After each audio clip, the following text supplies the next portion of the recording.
Hey everybody, how's it going? Welcome to another video. My name is Abbie and this is Spend More Time in the Wild, and today we're hitting up another tent. We've got a gear review for you. So I'm quite well known for doing sort of higher end tents and products in general actually when it comes to users of the outdoors, because it's kind of what I do for a living and I end up with stuff that's sort of really built to last and generally costs quite a lot. However, I'm also a big believer, as I think everybody should be, in budget stuff, in secondhand, in buying things cheaply as possible, but things that are built to last, certainly where they're environmental and sustainable as well. And I have recently shot a video that is going to come out after this video, which gives away, or in which I give away £150 worth of kit, budget kit, looking to set somebody up to get outside and have some freaking awesome adventures in 2022. So stay tuned for that video. But in the meantime, I am here today to review the tent that I'm going to be giving away in that package. And this is the Vango NYX 200. So it's a two-person tent, and basically retails at 50 quid, which I think is pretty awesome. And Vango is a very well-known company in the outdoor industry. Most people start with a Vango tent somewhere along the line, and some people still have Vango tents. I think they're freaking awesome. The Banshee is one of the all-time top-selling outdoor hiking backpacking tents, solo and two-person as well. And so today we're looking at this one, which I think is an awesome choice to kick off your adventures with if you're new to hiking, backpacking and traveling in general, and camping of course. So let's dive in a little bit closer. Okay, so if you are new to the world of outdoor adventures and tents and camping in general, first of all, before watching any further with this video, I'd strongly recommend you have a look and watch at my How to Choose a Backpacking Tent video, which is going to break down all the different types of tents there are, why some cost more than others, what things like hydrostatic head and denier and all these different things mean. That is all parked and ready to go in that video, How to Choose a Backpacking Tent. So in this video, I'm purely going to break down the functions and factors that make this tent. So as I've mentioned, two-person tent, 50 quid retail price, and as it says nice and clearly on the front, which is great for my memory, it weighs in at 2.17 kilograms. So generally speaking, you know, when it comes to hiking and backpacking, you want to try and keep that pack weight down as much as possible. It's just going to make things a lot more comfortable. It's going to help with your endurance, your energy, your stamina, yada yada yada. I mean, the only benefit I tend to think of carrying more is you generally get to eat more because you end up freaking ravenous. But 2.17 is pretty fair, really, for a two-person tent. It's sort of a mid-season tent, this, so it's not like it's a winter tent. So basically you're looking to use this sort of from late spring to middle of autumn sort of conditions. And what I'm going to do is get everything out now and have a sort of little pick apart of some of the specifications of this tent. So first of all, actually, let's have a look at the the bag. It's a bit cute. It's like a little hold-all type thing. It says everything you need to know on the bag itself. It's got a top zip, which is kind of nice for ease of access. I mean, it means you don't have to stuff it back in. But then again, I think if you are going to take this out on a trip, you probably wouldn't take it in this bag. You'd stuff it in some dry bags, or I don't know, if there's two of you, it's quite nice to split up your shelter system so that then one person's got one person's got the other, so you don't have to carry it. Or somebody's carrying the tent, someone's carrying sleeping, cooking systems, whatever it works out, everybody hikes slightly differently. So anyway, top opening bag. It's pretty bulky. It's not very tight, but it does the job. It's a bag, yada yada. So then when it comes to a tent like this, which is a double skin tent, you've got your inner and your outer. Very often, especially with tunnel design tents like this, you can pitch the inner and the outer separately. So you can basically just have the outer, or you have them together. And so with this one, you can see the outer, so the fly sheet is the same color as the bag itself, which is this sort of light greeny color, which isn't the worst really if you're looking to do some wild camping. But I mean, generally I think if you're going to be purchasing this tent, you're probably just new to camping and looking to hit up some campsites here or there, whatever, and do some day walks and stuff. But the green is obviously a good color to go for if you're looking to do some wild camping. Please make sure you follow the countryside code and respect the environment, leave no trace, and be a happy chappies on the trail. That's my little disclaimer there. So the fly sheet is supposed to have a 3000mm hydrostatic head, and the fabric itself is a 70 denier weave Protex shield. So the Protex shield is purely the fabric, the nylon, yada yada yada. I don't actually have the ins and outs of the information there, but the 70 denier I can break down a little bit more for you. And denier is about the density of the weave, and essentially for me I tend to say D stands for durability. So the higher that number, the more durable against snags and rocks and brambles and that sort of thing that the fabric is going to be. So therefore your tent is going to last longer if you look after it. So 70 denier weave, 3000mm hydrostatic head. That is to do with the water repellency and how much force of water it can withstand for a period of time. So if I'm honest with you, for 50 quid, it's not bad. But then again, if I'm honest with you, you want a tent that is waterproof, this one should do the job. You know, just like with boots, where something says it's waterproof, it doesn't mean it necessarily is. There's standards of care and practices of care you have to maintain and follow in order to ensure your product stays to a high quality. Another thing to look out for when you're purchasing a tent is the quality of the stitching. Are the seams taped? These are not taped, but it's very good quality stitching. There's a lot of overlap there. So, I mean, if I'm honest, this fly sheet it's been good. I've taken this tent out a couple of times. It's been fine. Obviously, we're going to run through that later once I get it up, but that's the fly sheet there. And then we've got the ground sheet, which I don't know if any of you guys are in Scouts or D&V or anything. This is just your standard ground sheet fabric. You know, I don't know what the density or the denier of the weave is because I couldn't find that information, but it does have a 10,000mm hydrostatic head, which is what you would expect for a ground sheet. If you think about it, yes, you know, your fly sheet is arguably exposed to more rain and more pressure, but if you're camping in wet conditions, the ground sheet is the thing that is against the moisture for a longer period of time with pressure, especially where we're sat in the tents. So this has to be more durable and more waterproof or repellent, or no, proof, than the fly sheet in general. So 10,000mm, again, the fabric is polyethylene, so you can do your own research into that if that interests you. The seams are all good quality, and this is the fly sheet. And so what we've got here is obviously the in and the outer are not put together right now, so I'm going to need to pitch that up and get this whole thing going, which I'll do in a wee moment.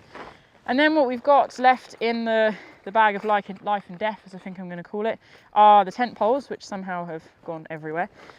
These are very standard, basic tent poles, which do I really want to sacrifice one? I want to like bend one right now. Yeah, I can definitely bend that. So, you know, if you're looking to get this tent and you know you're going to be going somewhere where the ground is going to be less soft, again, if you're wild camping, you're not guaranteed sort of nice grass. I mean, you're not in a campsite either, but you get my point.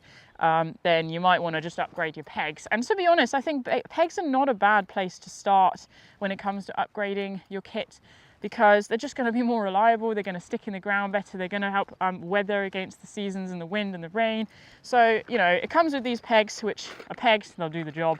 And it's got this pretty heavy bag, of which is made of the same fabric as the ground sheet. So again, you could swap that out if you wanted to really try and cut weight a little bit here. That's the pegs. And then last but not least, we have the poles. Oh, and a peg that's escaped. Put that back in there. And the poles are flipping heavy, I'll tell you that much. But I guess that means they're gonna last. So they're black, they very easily go together. They are made of Powerflex fiberglass. So, you know, basically they've got some give when it comes to working in the wind, which is what you want.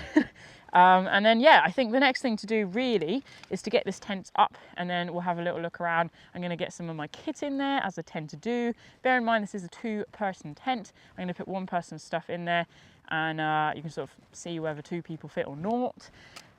And then we'll go from there. 3, 2, 1. Let's get the show on the road. Pitching the tent is pretty straightforward. It's an inner pitch first, not a dual pitch. You thread the poles through the pole sleeves, clipping each into a little metal toggle at the base. More on that later. And then you peg it out. The inner has 5 pegging out points. And pegs do bend, so as I've mentioned earlier, get yourself a brand new set and you'll be good to go with this tent. So what we can see with this tent is the inner pitches first, and so this is basically what we end up with here. So there's no fly sheet, this is not waterproof. I do find that the pole system is a little bit tricky. It requires a bit of force. So basically the poles have this stick that they sort of slot onto, and that keeps them in place. So it's very strong, very secure, but it's just proper faffy, particularly this big one. The little ones are much easier. And then the pegs, already I've bent a couple of them, so just get different pegs. But in general, you know, you've got a very nice strong system here and structure. And so I basically just wanted to show you this, take a wee pause, and now I'm going to put the fly sheet on. Let's get it done. The fly sheet sits on top of the inner and is attached by little strings that tie onto the pole sleeve. It's a simple enough design, but I have found that over time, through similar designed tents, that the strings can loosen and sometimes come off. It does the job though. Then it's pegging out. There are 9 pegging out points with the fly sheet. Okay, well, here we have the tent, fully up, fully ready to go, basically. What you can see from the word go is that there are a bazillion pegging out points. I mean, there's so many places to peg this thing out. If this blows over, something has gone seriously wrong. Now, I haven't pulled this anywhere near as tight as I could because I really don't want to bend all the pegs. But honestly, there's so many pegging out points, this thing will not blow away. And that's a great thing. It just means the pegs weigh a lot. So all we can see is there's a front access tent porch thing, front access, basically there's a door here, and we're going to open that up. So it's got this rain sleeve to sort of cover over the zip so the rain shouldn't get in there. As you can see, again, I haven't pulled this as tight as I could. In fact, I'm just wondering if I'll just pull this peg out a little bit. That might just help a tiny bit. So we've got this rain sleeve here, and then the zip, which goes basically all the way around to the side, and then you can roll the door up. So just like this, which is great, which means you can get it out of the way. So I'll just do that. You've got elastic toggles, which is nice. I mean, they're almost a bit too elasticy, so it's really not got a lot of tension to it. There you go. So they pop out. So, you know, if you really want to keep this door shut, I would just wrap around twice with your toggle, and then that should keep it locked in place. There we go, hopefully. And then we have the door. So what you can see straight away from this porch is there's not a lot of space at all. I mean, you've got a tiny bit of space around the side here, and you've got this little bit in the front. But what you generally have with a porch in a tent is some kind of lip. So there's a roof, essentially. And what that means is you can cook in there, obviously safely with ventilation. But if it's raining, you can store things in it, so wet gear can stay in there. It doesn't have to come in the tent, like boots and waterproofs. Your rucksack can generally stay out, your cooking system, everything. There isn't really that here. I mean, you've got about a foot between the front of the outer and the inner here, and it's not sheltered by a roof. So, you know, arguably this is basically a sunny weather tent. But anyway, then we've got this front door to the inner. It's half mesh or sort of a third mesh, which is nice for ventilation, and you've got some vents on the side there as well. And this is a zip, again, which opens up the same way as the front to the side, and then you can roll it away, just like so. And this one again is elastic, almost too elastic, so it pins it back, but it's annoying because they keep popping out. And then, hang on, bear with. I know you're just getting back shot right now, but there we go. Here we go. And then you can get in. Hey! So the nice thing about this tent is, you know, I think on a good sunny day, you could sit like this. You could sort of cook here, or you could sit outside. And you can see I'm 5'7", and I can sit up pretty much fully in the front, almost fully. Which is kind of a nice luxury, because a lot of these tents I can't sit up very well, let alone anybody who's taller than me. If I put my hands on my hips and sort of wiggle around, my arms don't touch the sides here at this widest point. But bearing in mind, this is not a 1 but a 2-person tent. So there will be 2 of you crammed in here, somebody else here, and suddenly it's a lot less cozy, or rather a lot more cozy. So that's just something to sort of bear in mind. I do have to be honest, it is a pretty snug 2-person tent, but then it's a budget tent, or a beginner tent, an entry-level tent. That's what I'm looking for. So, you know, you win some and you lose some.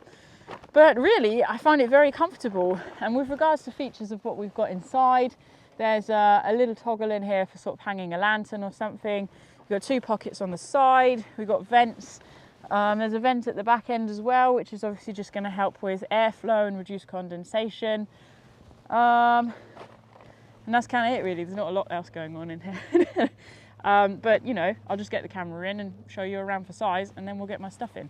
I suppose one thing for me to note is that you see how the ground sheet comes up. So this is called a bathtub design. And what this means is that if there is any groundwater underneath your tent, it's not going to seep through. So you have very good ground sheet protection throughout the entirety of this tent, which is just a really nice feature. Again, massive freaking pockets. So what's not to love? Right, let's get some gear in. Alrighty, so here we go. I have my mat and sleeping bag in the... Oh, Bobby's here. Hi.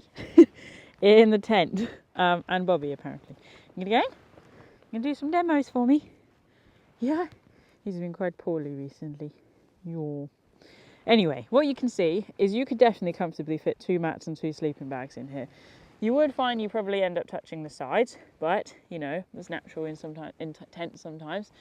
And then for lengthwise, this is the Thermarest Neoair that I've got going on here, and you can see it just about touches the bottom. And then at the top, you have sort of half a foot's worth of space there. So it's not too bad.